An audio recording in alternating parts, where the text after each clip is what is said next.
Okay with you, Swamini, we should check with you first. Well, yeah, yeah, I Okay, think it's okay, okay. thank you. Sorry, we Of forgot to course, ask. it's okay. Definitely. Namaskaram to everybody. So do you want to restate, Ritu, do you want to state the question again for the sake of the recording? Sure. How do we live ethically when it's hard to? We always strive to live true to our principles of selfless service and nature conservation. In practice, however, we often have to make compromises, whether it be choosing to buy food that may not be ethically sourced or working for a company which makes ethically questionable decisions. How can we balance living spiritual values while also living in the world? Okay. Om Amriteshwariyai Namaha. So, I mean, really, I salute everybody, all of you who are asking this, looking for solutions to living life in a principled way. I mean, probably not a lot of kids are maybe thinking about that, or maybe they are now more than even before.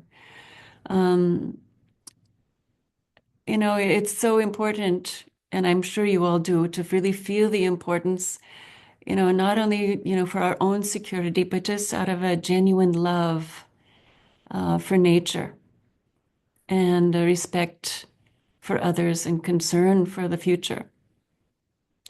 We all know what the news and the science says, about the rapidly deteriorating state of our earth and how it's so vitally necessary for each one of us to try to do our part and work in ways that are sustainable. And I want to just briefly give a perspective on the problem. And it's actually an elaboration on a perspective that Amma hints at in one of her stories. It's a story that I was actually surprised. I'd never heard her say a story quite like this. And I'm sure you all remember the story of the man who was walking along the sidewalk when he's surprised passing by a smelly pile of poop. And he exclaims, "Pee, that stinks," you know. And then he hears a retort from the stinky pile saying, "Excuse me, you just insulted me." And then continues to explain to the shocked man or woman, I guess, that the pile of stinky poop had been a beautiful, tasty birthday cake that some uncouth person must have eaten too much of and had a stomach problem that resulted in an emergency dump right there on the sidewalk. This little smelly pile told the passerby that it was only when a human like him ate it that it turned into this stinking pile of poop. So, I mean, this was kind of, for me, I thought this is a weird story for Amma to tell, And everybody thought it was really funny. And maybe everybody thought maybe she just told it to be funny, because she's always trying to put jokes into her satsangs. And we thought that was one. But when we think about it more deeply and we look around us, we look everything that we see and use on a daily basis, everything in the built environment, including all of our own personal accoutrements, our clothes, our laptops, our phones, our cars, our houses, everything comes from the earth. There's nothing that we own or that we use or that we see that is not of Mother Nature, of nature. Everything has a natural origin. There's nothing really fake here. No, the fake is only after we have touched it. So after we have finished with all of those things, what happens to them? All those things that we've used, they go to the dump, right? Or they're shipped off to be a problem in some other country, we're finding out. But when we really truly realize all of this, we understand that all those garbage landfills, all those floating islands of debris in our oceans, all of the burning mountains of discarded garbage That is Mother Earth transformed by us. Mother Earth that has been used and abused and abandoned by us. And we just keep continuing to grab more from the earth, transforming it and bringing it in and then discarding it. It's because most people don't see that bigger picture, that we continue that cycle. But once we truly understand in every moment, whether we're inside or outside the house, we are surrounded by Mother Earth, by the gifts and the generosity of Mother Earth. So, if we look around our room, wherever we are, we can feel we are surrounded by Mother Earth's compassion or just sacrifice, really. It's what it is, Alma says. It's really a testament to the sacrifice of the earth for us. But you understand this. Not many people do really understand the implication. And we really can't imbibe the importance and really act until we really feel this inwardly and understand it in a very deep way. And we want to move forward in our lives and in the world. I mean, we can't just change suddenly and turn into, tribals or something. No one needs to give up their ambitions to lead a comfortable life, to succeed in whatever field that we choose. But to do so living a dharmic life, respecting all of life. And you are here because you do care. Each one of you cares. I'm not trying to preach to you something that you don't already know. I'm just trying to put it into a deeper perspective. Because when we really realize that we are surrounded by the sacrifice of earth everywhere, inside or outside, then we might think twice, before we want to buy a new cell phone every year or the newest thing that's coming out. So, Steve Jobs, he's a very successful person.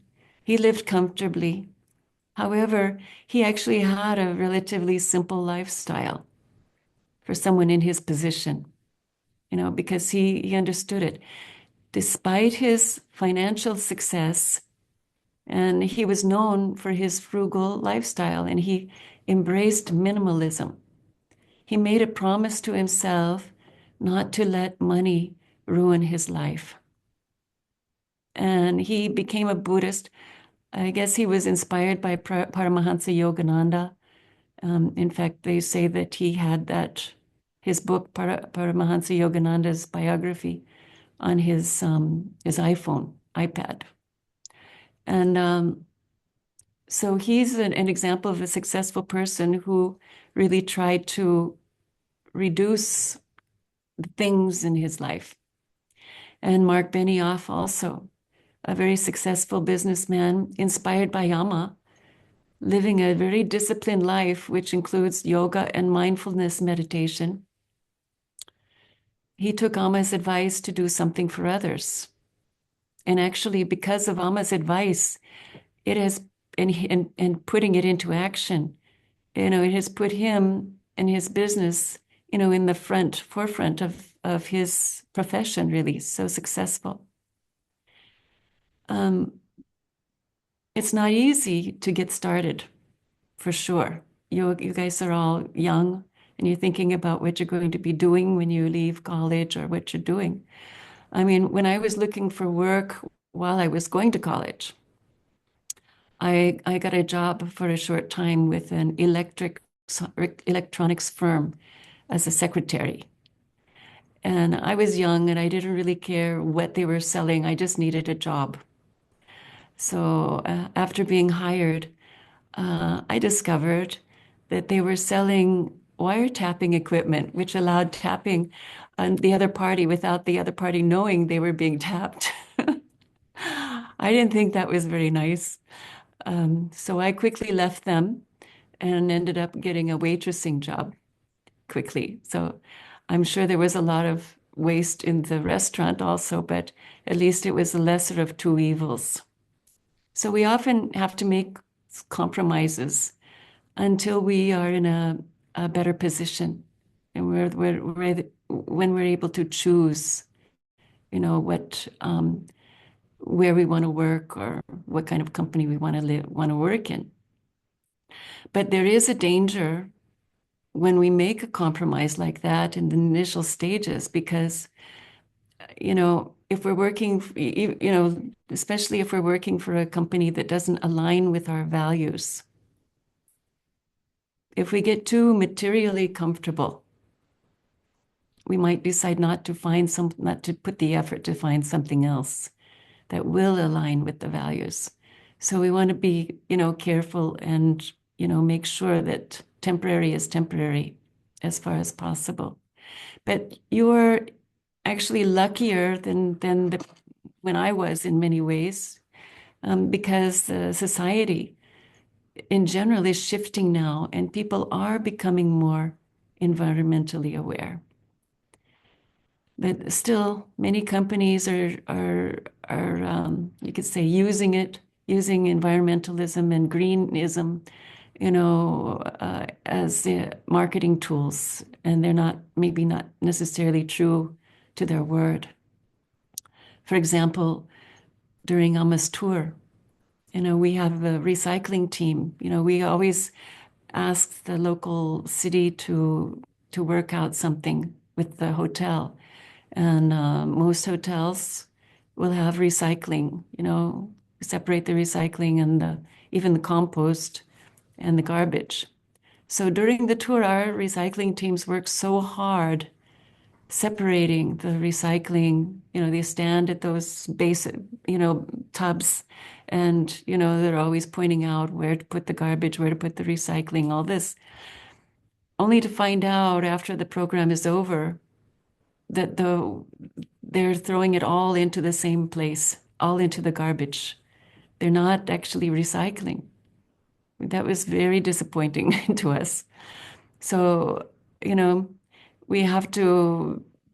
we really have to look deeply at what people are actually doing and not necessarily take everybody for their word. Still, more people are concerned with sustainability. So I think, as far as finding work, you're all in a better position than I am, because people are looking, and you can, even if you don't have an option to choose, where you work, if you're working someplace temporarily, what you can do is use that opportunity to hone your skills and to learn how to communicate with others. There's a lot that you can learn in an organization that does not really align with your values right away. But you always have to stay grounded in who you are, and that you're Amma's child, and that you're going to go with your values. I think that would be great if you all are able to take time to volunteer or do trips or do outings with groups that are environmentally conscious, because a lot of people, business people, who are already successful and who love the environment are going and doing those things.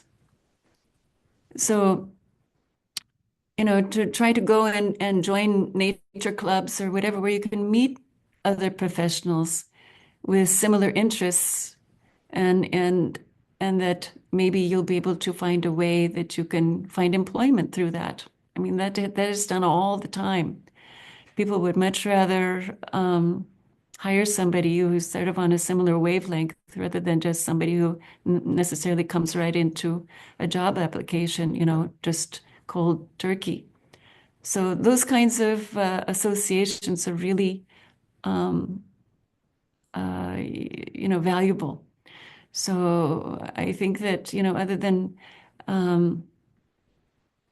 you might have to do some things that you're compromising initially.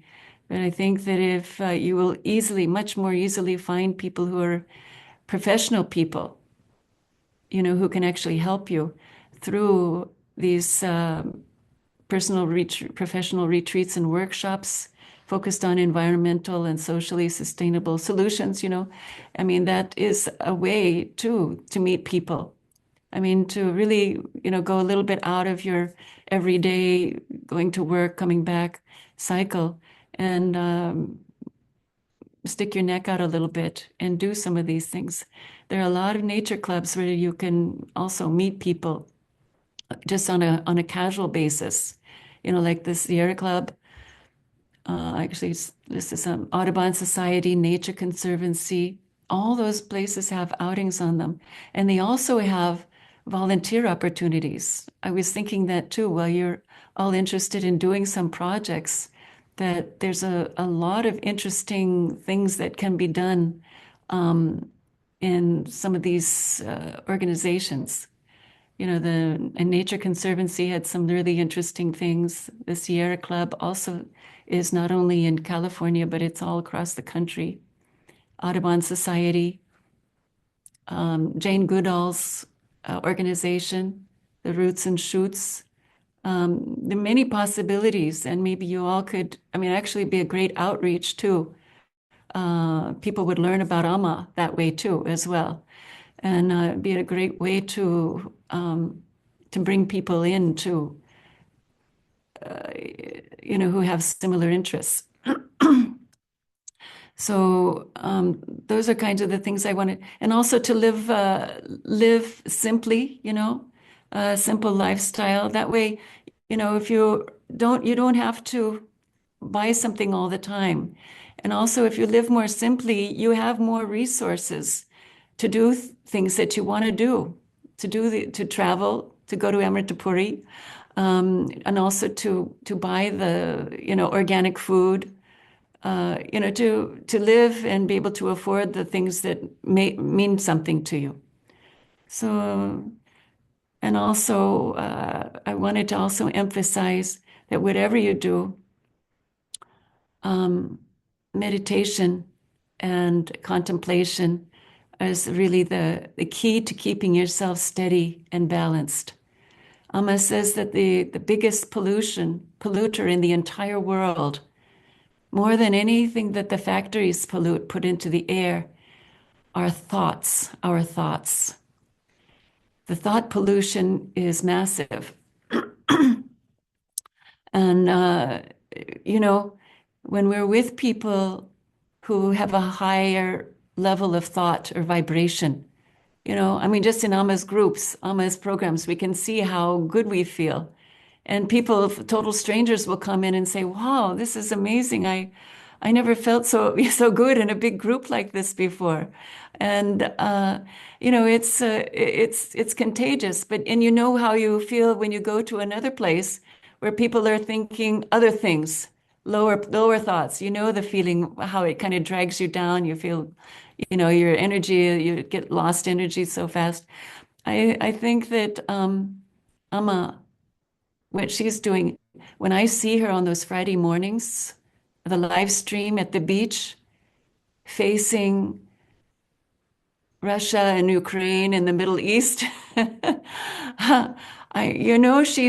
she's got all of us focusing on one thing, meditating, and she's directing all of her energy into the world, and healing it through her meditation. Some of those meditations are over an hour and a half of Ammas. And you can see that she's going into a whole nother space. When she stops the meditation, she's completely in bliss. And you can see that she struggles to come back down to our level, our plane, our gross plane. So anyway, I guess that's pretty much what I wanted to share with you. I had somewhere a list of websites that have kind of interesting ideas for projects. And there's this one thing called Odyssey Angels. Have you heard of that? It's it's a group of they have youth going in making creative solutions to some problem and working on projects to correct it. And I thought that was kind of ingenious what they were doing.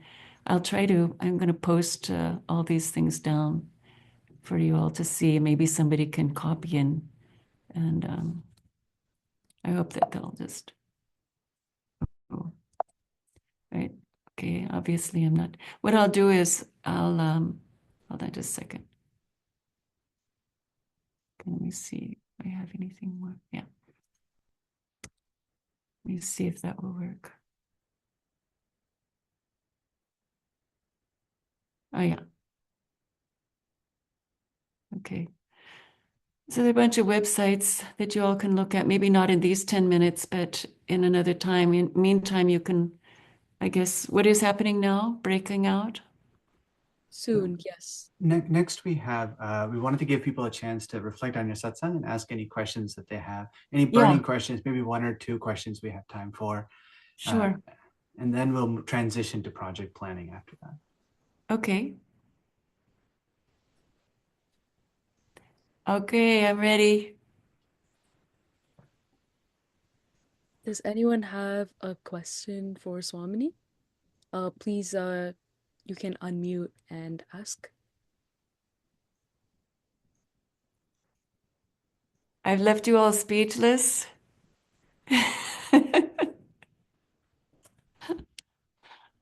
Um, I guess I can ask a question. Um, like sometimes like it feels overwhelming. Like you said, like we can do the best that we can, but for example, like buying food, sometimes I feel like I get annoyed and then I stop caring at all. Like I'm just like, okay, I'll just get takeout. Like I know I shouldn't because it's using more plastic or like it's like even breathing kills like bacteria or like walking you can kill like ants. It's like sometimes it feels overwhelming. So I guess Yeah.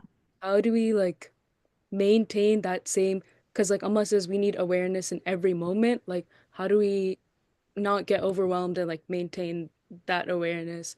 And especially like I'm like a citizen of the US and like knowing what our like country does and like it's just like I don't know how to like be a responsible citizen or like contribute. Like I know you mentioned meditation for wars, but sorry. Thank you.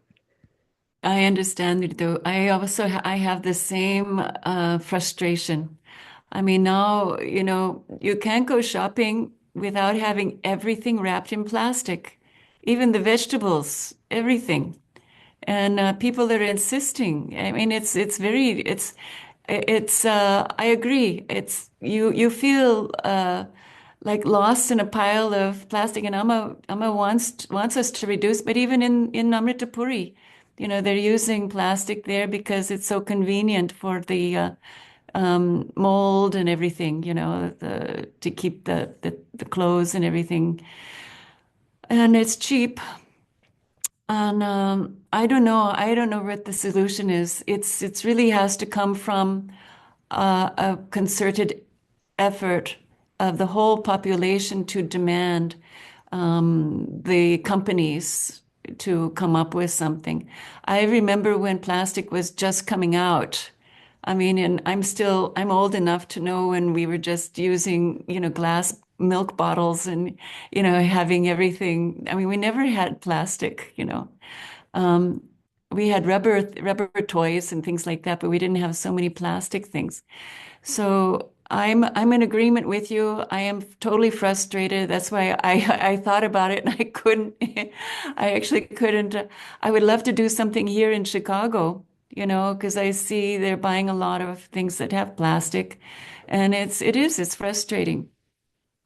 I mean, I was thinking that somebody here could do a co-op and and have like buy things in bulk, and then people come with their own containers and they just pick. And the problem with that is that now everybody is, some people are gluten free. Some people are, they don't eat this and that. There's so many different kinds of restrictions that people have.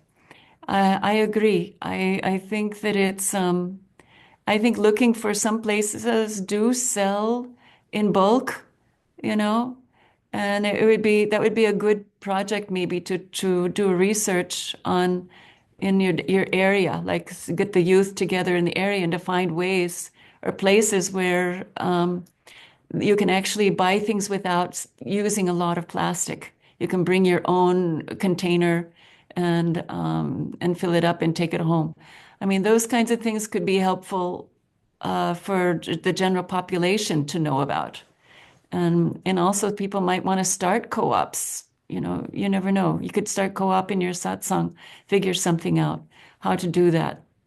That's what's done in San Ramon does that to a certain extent because they live together in the same household in the ashram, and so they buy by bulk, and they don't have to buy everything in plastic. They have it in these wax boxes that are reused, and so it's much less plastic, but they still have to use some plastics.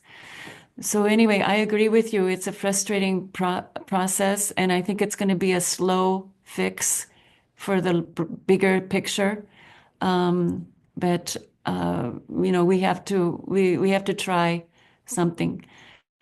Yeah, I agree with you. I know it's a difficult problem. I don't have a big solution.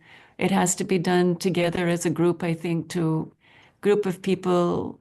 That's why these groups who live together consciously, you find people who have similar values, and you get together and you sort of make agreements like that, that maybe you'll buy certain things together, and those kinds of things are possible. So yeah, good luck. And I think we're all part of the solution. We're all part of the problem, but we're also part of the solution. We just have to put our heads together and figure out what to do, how to fix that. Yeah. Thank you so much. Yeah. I think I think it's a perfect launching time for talking about projects and brainstorming what we can do. Okay, great.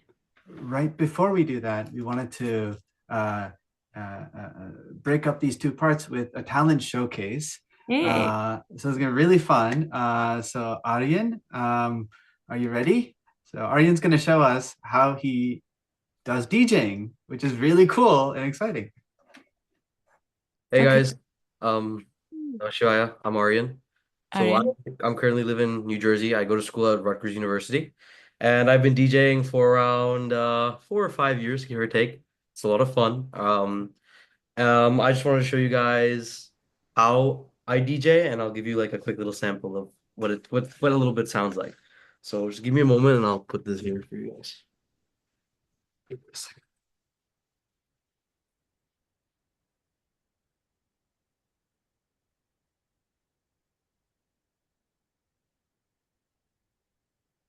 So this is my DJ controller. Can you guys hear me fine? Is all good?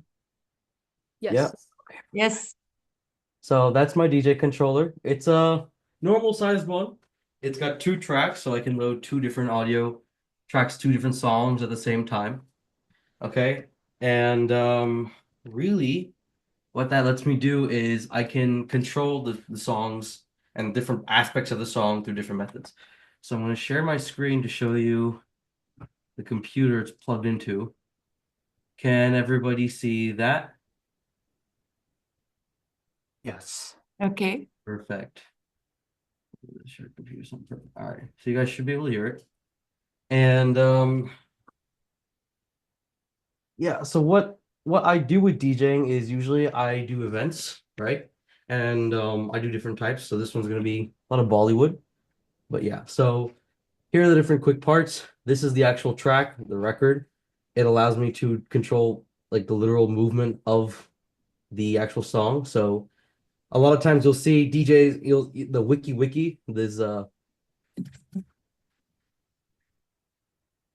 Aryan, we can't really hear it. can you hear it? Yeah. Can other people hear it? Is it just me? No, can't hear. Can't hear? Let me try something real quick. How about now? Yeah. So that's the wiki. We call it scratching, right? There's also so that's that. I can play the song like this. And if I wanted to, I have a sampler in which I have sound effects loaded up. So if I want, I can load in sound effects and, make it sound cool. I have a filter that allows me to do this.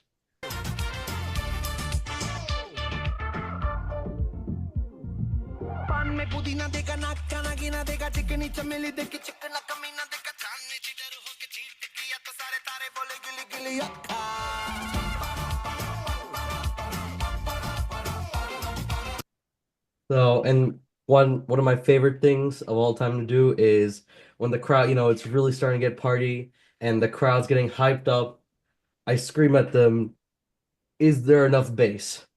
Do we need more bass? And there's a switch right here which I can turn the knob and turn up the bass like it's anything. You guys won't be able to hear it because it's a Zoom meeting, but you heard it on the speakers. The room goes booming and the crowd goes wild, as they put it. So that's basically what I do. It's a very simple overview of it. And yeah, I'm gonna get to mix songs for you and everything through my little setup here. So You're going to do a demo, right? yes, I'm gonna do a quick little demo. Okay, great. Okay. Stuff.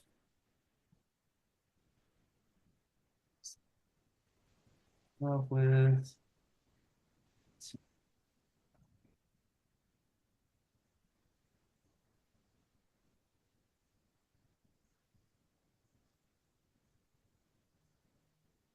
Mm.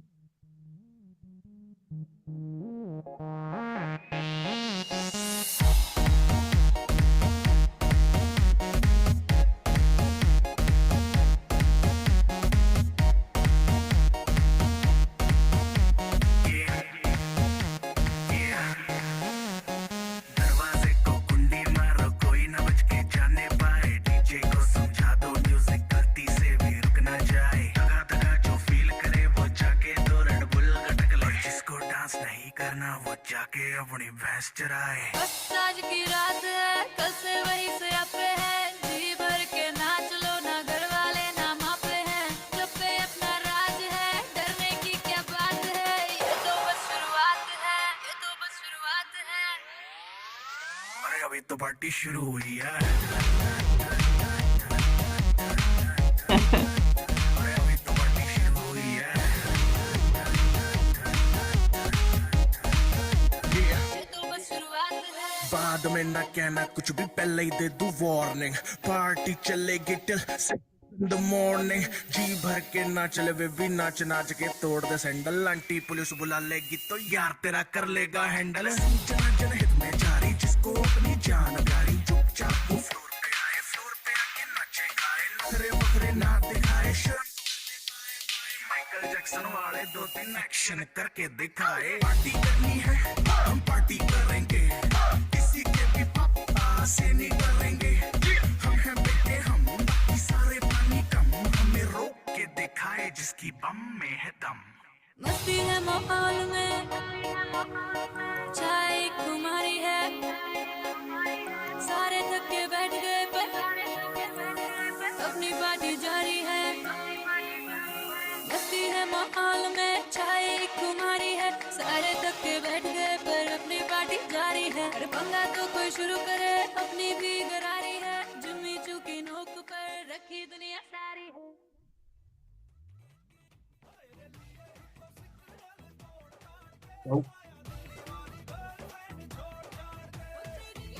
Okay, that's enough.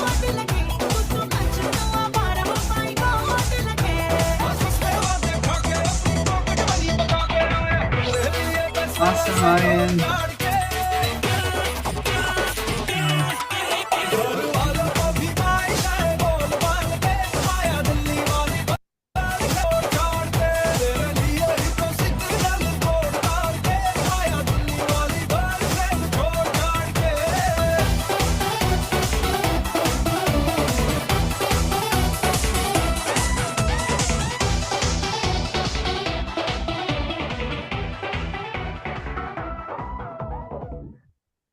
Sweet, sweet, sweet. Awesome, Aryan. Ta-da. Yeah, amazing. So yeah, this usually I don't want to take up too much time, but usually stuff like this goes on for hours on end. People are dancing, shouting, jumping, singing, everything. So if you ever at an event and I'm the DJ, just tell me you know me from AYUDH, you guys will get special song requests in. I promise.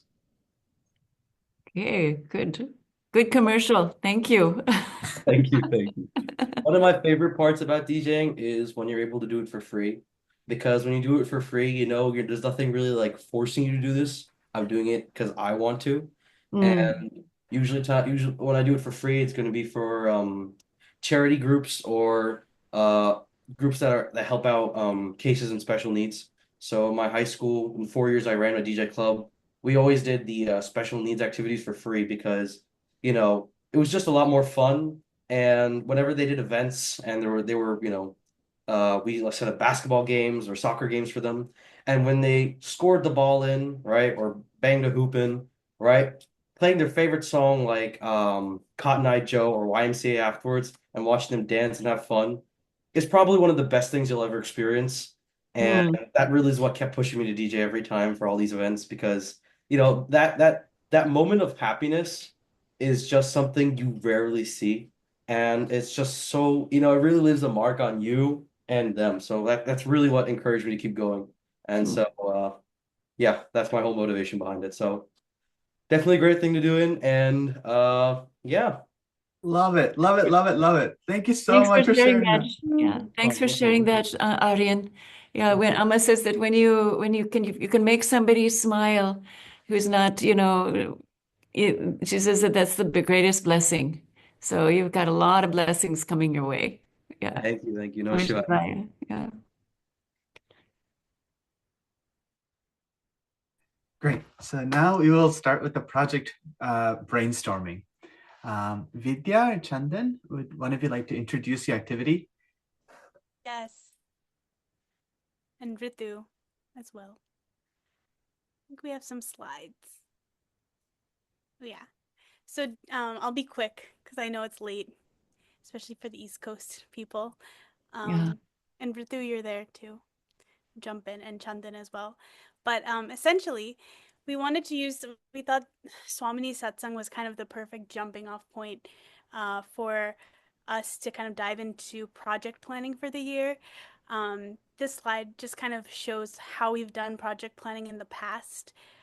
So many of you might not even been there, but we had summits every year, and at these summits we had the youth parliament, and the youth parliament was around a one full day of young people, of all of us coming together and brainstorming projects, and then essentially kind of presenting them and voting on them, and they would be taken up for the year. So that's how we made our projects each year, um, with specific goals that we met as chapters. And it was like a very intensive event. Everyone was split into different groups making their projects.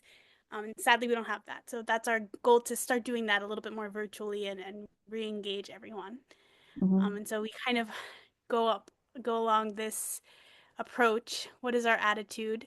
What are our intentions, and what more can we do?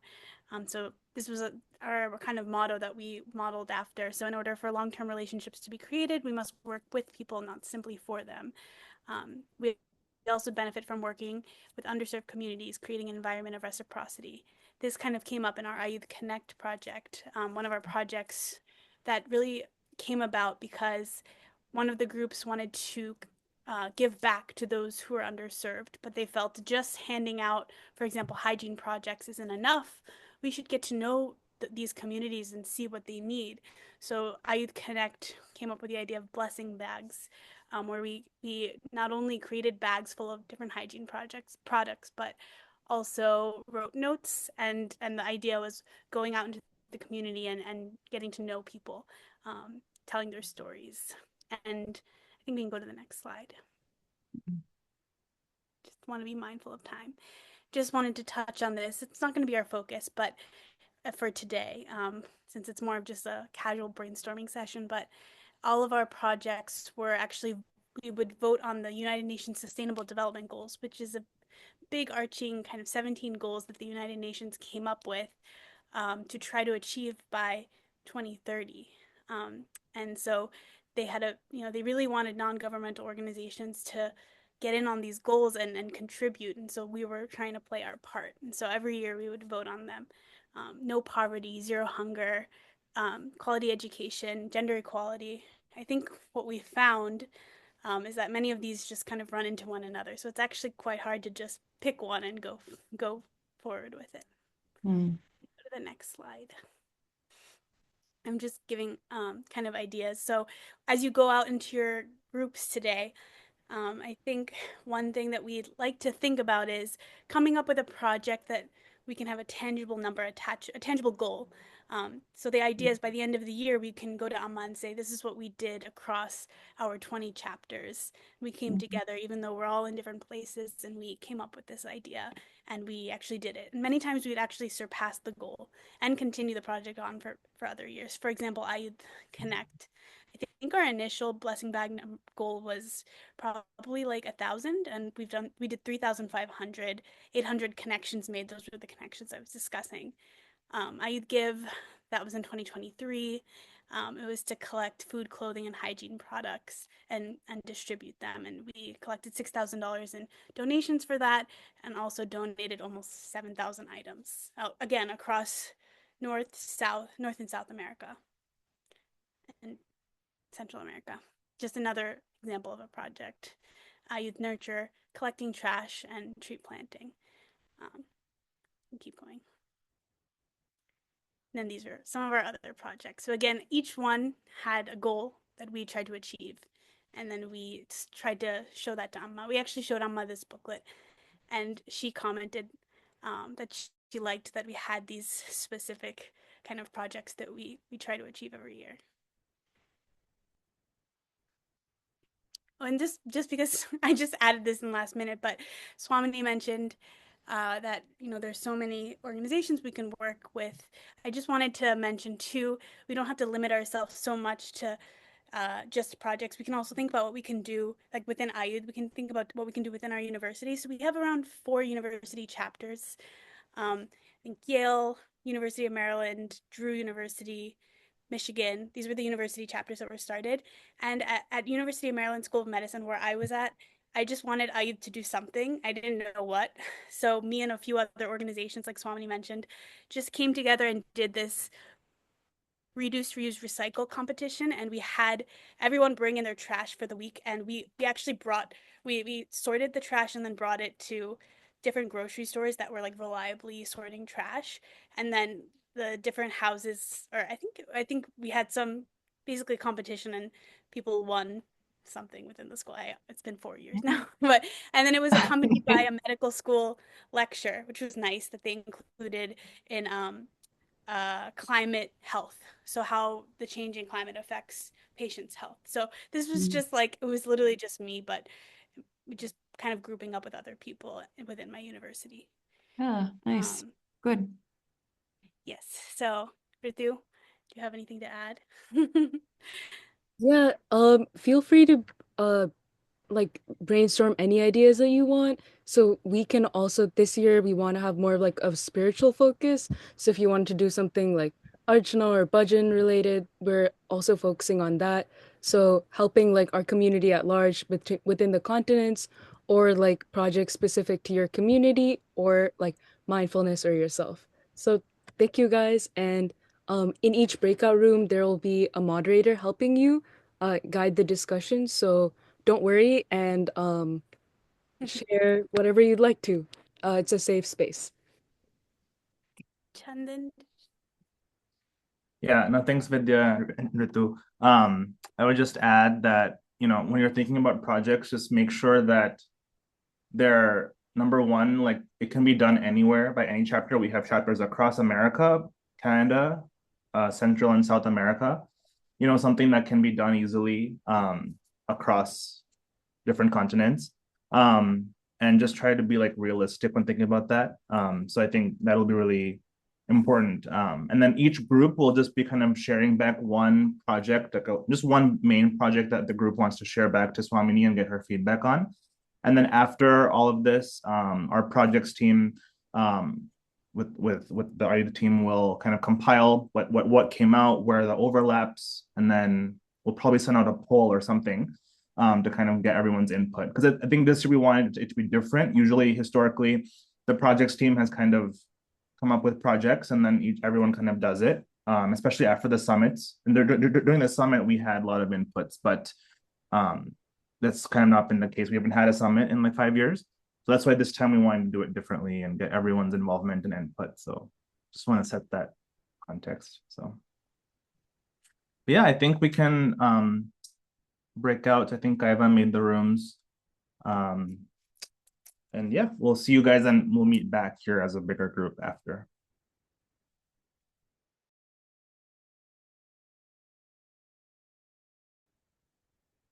Shivaya. So have you come to anybody want to share? Yeah, I think we can start from room 1. Was anyone in the first room? Yeah, that was me. That was me, Rishi, Madhurima, Arti, Shrey. What else was that? 6. So a few ideas we came up with was one, Arti suggested circle of love. She was emphasizing how much of an importance that was made during the time of isolation and how much it made an impact, just reaching out to other people and how that human interaction just uplifted everyone's spirits. The second project idea we got was assisting in nursing homes, taking care of our elderly folks, giving back to those to the elderly citizens who are left alone most of the time. I remember Amma always emphasized on the elderly population. We should always be compassionate and making sure that they are given love. Then we had another suggestion for incorporating Amrita Yoga and Aya meditation in these reflect calls, because the importance of taking care of our own selves. It was really needed. Then Rishi, Shrey, and Madhurima, they all suggested, participating in more of park cleanups, trail maintenances, and just getting outside, working with other organizations in cleaning up Mother Nature, just being outside and just taking care of your surroundings. So these are the 5 suggestions that we had. Yeah, that sounds great. I mean, I was also going to say something about in a lot of the nursing homes, people, they might have some limited use of cell phone, but they don't know how to use a lot of the facilities on them. So, I mean, your generation is the, cell phone generation. And so it would be nice, there would be a nice way to interact with them other than, as well as other things that you're going to do there. But that would be something that they would really appreciate too.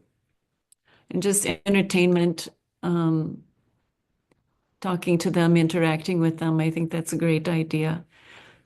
And taking care of yourselves, I think that's an excellent thing that you should do anyway. Aside from the project, I hope you all do get together and try to do some, yoga and meditation and some retreats, other than having to have a goal every time, for something else. Just a retreat for yourselves would be good. Just a meditation, and I mean, this is just aside from your project anyway. But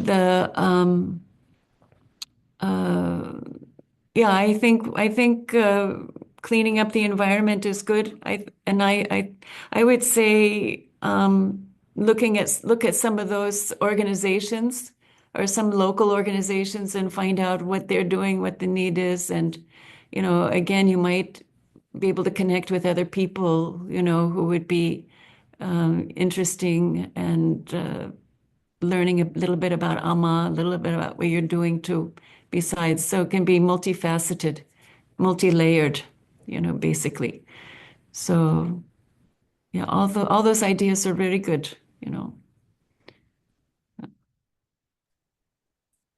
All right, thanks for sharing, Rahul. Yeah, good, great. Room two.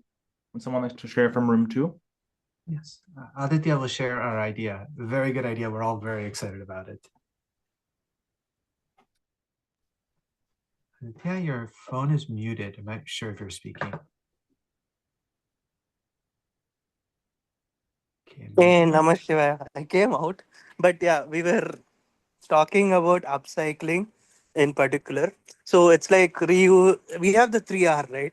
Reuse, reduce, recycle. So in my BTech days, when I was studying in Amrita, I did a project. We had a compulsory subject. So then I did a project on upcycling. So upcycling is like you have any used cans or used stuff like Tetra packs or something. So the idea is like we take these Tetra packs collected from people like within our community and make something useful like a bag or a uh, anything. There are many uh, ways to do that. Like we can be as creative as possible. The least is a bag which can hold stuff and when you go for shopping. And maybe after doing this, we can design a method to create a bag. Like this is the way we do it, and maybe when we connect together or in person in Ayudh meets, uh, that time we can make stuff uh, like something creative. And as we design the method to do it, we can have everyone doing it for a while and return this like and maybe sell it in a good place. And we are saving the environment first thing, and with the money we make, we give it back to Amma or somehow. That's what we were thinking about. So it's particular in upcycling. Yeah, namaskar. Yeah. I mean, I would agree. Upcycling is a great way to reuse, to keep the things in use for as long as possible. So fantastic. What would you decorate it, or you would do something kind of unique with it, or what was your idea? So suppose I worked with an NGO in Bangalore when they used to upcycle a lot of stuffs, like when I uh, and basically bags and even decorative items, and they look really amazing. And with newspapers, they made um, like you roll newspapers together. You can make like a basket in home or something like that. Hmm. I came across a various number of ways where we can upcycle. Like, uh, but we have to design a methodology so that we as a group can do the activity.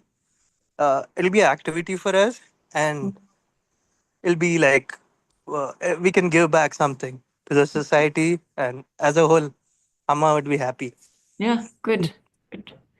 Yeah. Yeah, nice idea. Yeah, good. Yeah. Namaste. So, Namah namaste. Shivaya. Namah Shivaya. Yeah, that reminds me of the in Amritapuri, I think in the eco shop, they have like rice bags and they made it into like bags and like other things into wallets. I think we can get really creative and scale that up. Mm-hmm. That's really, really cool idea. Yeah. Um, I was in room three, and Aparna will be sharing one idea we had from room three. Aparna, if you're there. Yes. One thing we were talking about was we talked a little bit about mindfulness, and so one idea we had was whether it's in like universities, like partnering with a club, or in like the recreation centers, a lot of like cities will have, maybe doing like a partnership and conducting like some sort of a yoga workshop. So I know there's some IU members that have like certifications with like IM or Amrita Yoga, but if not, maybe even other satsang members that might have certifications that could help kind of lead this workshop. And I think Vibha mentioned like at ASU, like they've worked with other clubs like the Indian Student Association to do kind of events. So this might be kind of like a possibility to have other people learn about Amma, but also to kind of encourage this idea of like mindfulness through yoga. Yeah, great idea. Yeah, and the more people that can be influenced by mindfulness and meditation techniques, the better. I think you would definitely have to find somebody though who maybe one of the youth, can learn how to do the teaching also, you know, can find somebody who's maybe in the college age or something who can maybe teach the IM20 or or some of the other meditation techniques that Amma has. Mhm. Yeah, definitely yoga is a good idea also. I mean, Amrita yoga you wouldn't be able to do. You need to have somebody who's been trained. But movement, yoga movement, if you have somebody who has been trained in yoga, do you have? I think in Seattle we do, but I don't know how true that is for other chapters. Mm-hmm. I think So that, yeah, yeah. I think the idea is good, but I don't know how it would work with a group, AYUDH group together doing. What was your concept? Like, what would people be doing? I mean, advocating and finding places? Yeah, I know a lot of like recreation centers and cities host like workshops and events for many of like the people in the city that come visit. So if there was like a couple of AYUDH members or even satsang members that were able to lead like meditation or yoga, doing that and then teaching a group like at a university, whether that's like by doing it with like a club and encouraging the members to come, or at those rec centers, I think that was what we were talking about. Mm-hmm. Yeah, I mean, it would have to be somebody would have to be trained. I mean, it's definitely, I mean, I think it's a possibility. They'd have to be approved. Somebody would have to be approved by AMA and trained, and then it could happen. I'm sure there's some, if you're going to colleges, and I'm sure there would be some way to do that. You just have to find the appropriate people who would be willing to be trained. Okay, yeah, definitely. Sounds like IM's a little bit more feasible, right, Swamini, if I'm correct? Like for us to train to be IM. What did you say? Is it a little more feasible for us to train to become IM teachers? That was my understanding from there with the Swami. Like there's more the yoga training is a little more extensive. Yeah. The Amrit IM would be easier. Yoga would be difficult because you have to go to India to be trained, and there's a big time commitment as well. But the IM, that's why I was suggesting the IM20 you could do. Also, you could learn to teach the youth IM and maybe go, find some schools that would be amenable to the kids learning some mindfulness because it's not religious, and like Waldorf school, these kinds of schools would be good. Montessori schools, those kinds of schools might welcome, this kind of like the youth, the children's IM in those places. You could become that. Some of the youth could be teachers like that. That'd be great. It'd be great if more of the college, kids would learn to be IM 20 instructors and IM youth instructors. It'd be fantastic. Be great. That's awesome. Just we already had that project already kind of in mind, and then Swami had recommended that too. So maybe we could Yeah, try with this. wonderful. Hi, I'm from group 4. So our project is loosely called AYUDH Exchange/Support. So we thought this could be multifaceted. So a buddy system within AYUDH, and we could have like a group of buddies meet up. So whether it's bi-weekly or monthly calls where people talk and just like how you're doing check-in calls. And another aspect of this would be creating like a forum to discuss like Amma's teachings or like ask questions on the forum, like how how do I work on getting jealous or something like that, and all the I members could chat. And finally, we were thinking of adding like a chat on AYUDH Americas where people could discuss like project ideas. So if people have ideas throughout the year, they could just chat it in there. Um, yeah, so creating a space for people for because we noticed that like really like understanding like how we are, and yeah, that was our idea. Uh, Yeah, it's sort of like self-improvement kind of thing. yeah, like it can be like it can feel like isolating at times. So just like when people are going through a stressful time, we had like mindfulness calls, and they like just being able to talk about general things, and also like for newer members to Ayud, pairing them up with someone who's already been here to like, because Ayud, we're here for a long time, so that way they have like stronger roots, and we really like helping each other do better, I guess. Yeah. Yeah, that's a great idea. I mean, because we have these um, book clubs, right? You could sort of do an IU book club in a way, where you're sort of reading, like from Amma's Heart, or one of those books, or anything that interests you, any of those books that interest you, and relate it to your life, and or how you're feeling, or even to do a research, like you say, if somebody is dealing with jealousy, you can research like what does Amma say about jealousy, and what does the scriptures say about jealousy, and how to deal with it in our life, those kinds of things. Is that what you're talking about? Something like that? Yes. If anyone else from Group 4 wants to add anything, please feel free. Yeah. Thank you. But thank you so much. Yeah, I think that group support is really important. Because even though we're going out and we're doing all we're trying to do outreach and do good in the society, but we shouldn't neglect ourselves as well. Because I know everybody's goes through stressful periods. We all have uncertain periods in our lives, where we're dealing with certain things that seem to be insurmountable, you know, and knowing that there are other people that we can connect to is really important, to be able to move through something sometimes. Yeah, so that's really valuable. I just want to say during COVID, like peak COVID, me and a couple of friends through AYUDH, we actually had a book club. We met like once a month, and just it was the only kind of like really close socializing we had, and like it was just a really nice way to kind of reflect on Mama's teaching. We couldn't see her physically, obviously, for like 2 years. Yeah.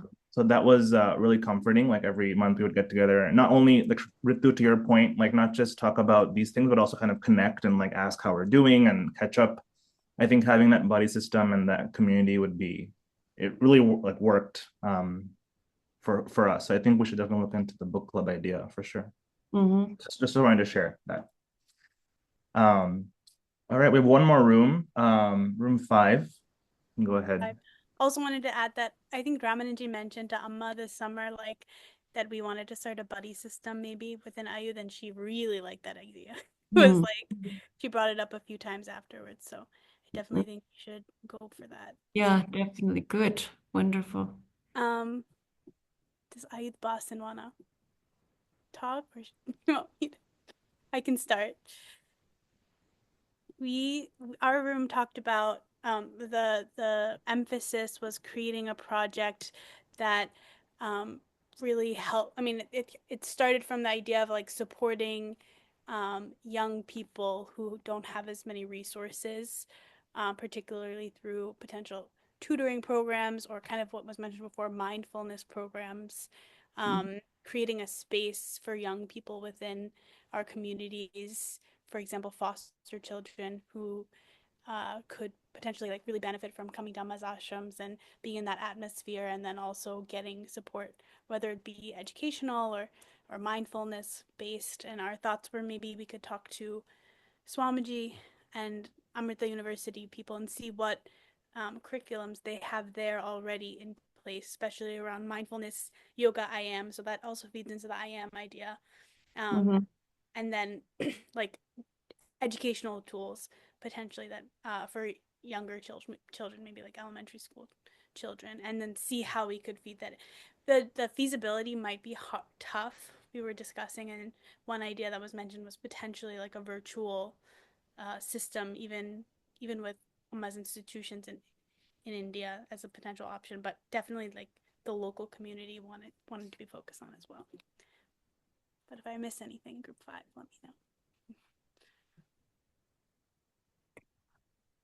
I'm not quite sure, actually what exactly, so you would be going to schools or like elementary schools you would approach, is that what you're saying? Or I'm just trying to understand. Yeah, I mean, I think we'd have to see what is most feasible. At first, the idea was maybe we could visit an element, we could create relationships with like a school within our community, and like go there and have like a big brother system kind of thing, where big brother big sister system, where we mentor and help younger children. But then it kind of moved into maybe creating, like inviting schools to come to Amma's ashram like once a month and engage in some kind of mindfulness activity and focus more so on mental health.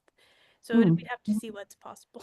I think also one thing was we talked about was like, Amrita University has like a lot of educational tools. So they have like platforms to teach from from skill, like, vocational skills or technical skills to even like, basic education from kindergarten to 12th grade, especially because, in India, in rural areas, the quality and standards of education vary a lot. So the idea was maybe we could leverage some of those tools, existing tools that are pretty well refined and validated, and use that to certain school districts here also, kids don't have good education, they don't have good mentorship, they don't have, they also don't have a place maybe to go and study.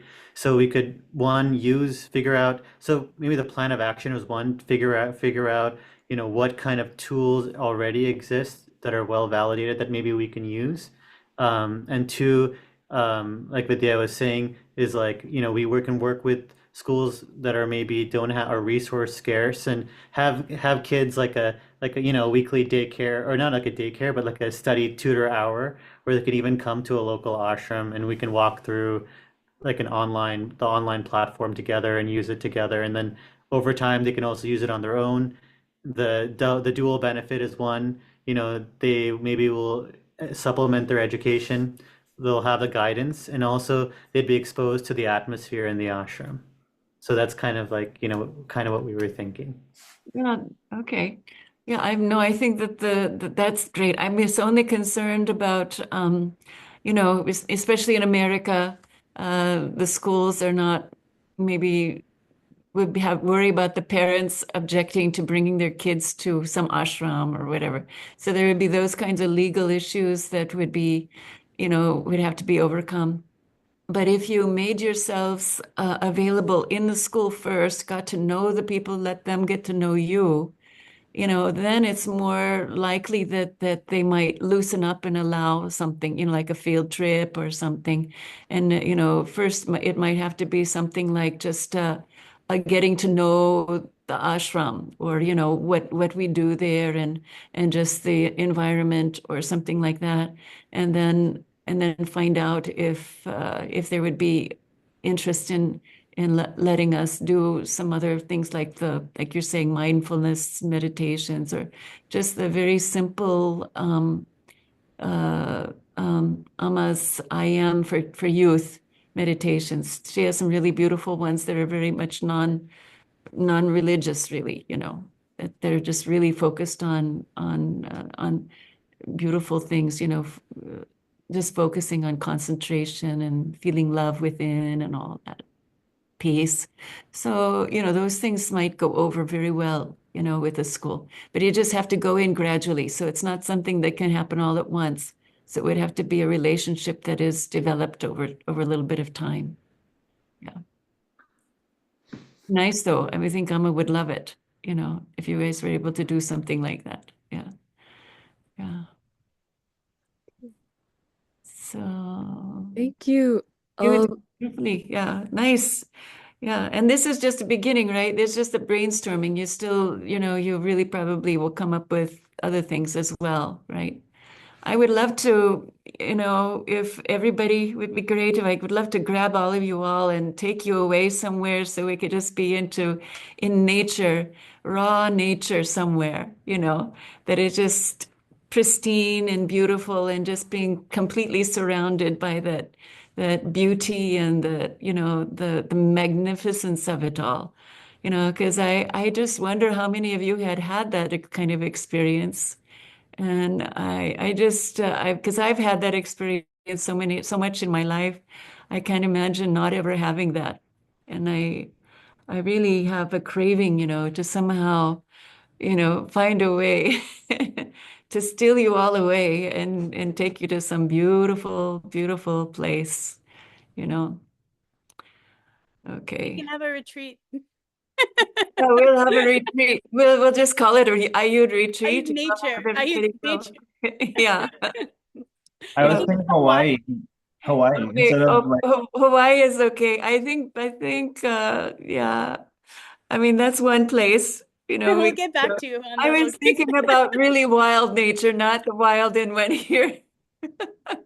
Hawaii is a different kind of wild, I mean, you have to go to the big island, I guess, so You can guide us. We'll follow you. Kauai would be good. Huh? You said you can guide us. We'll follow you. Yeah, okay. Okay, good. Yeah, you guys, some of you will need to go to a tropical place probably. Okay, so shall we pray and we can close? Yes, just wanted to say thank you, Ayuth Boston, for gathering tonight, a Tuesday evening, and thank you for staying, even though it's late on the East Coast. But to conclude, they'll sing a bhajan for us. Oh, yeah, wonderful. Okay, great.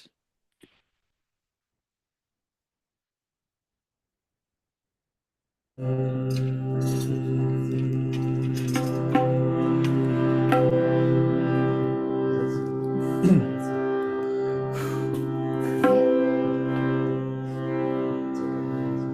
you check for the audio? Yeah. Ask them. Radhe Govinda Gopi Gopala Radhe Govinda Gopi Gopala Radhe Govinda Gopi Gopala Radhe Govinda Gopi Gopala Govinda Gopala He Nandalala Govinda Gopala He Nandalala Govinda Gopala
Shivaya.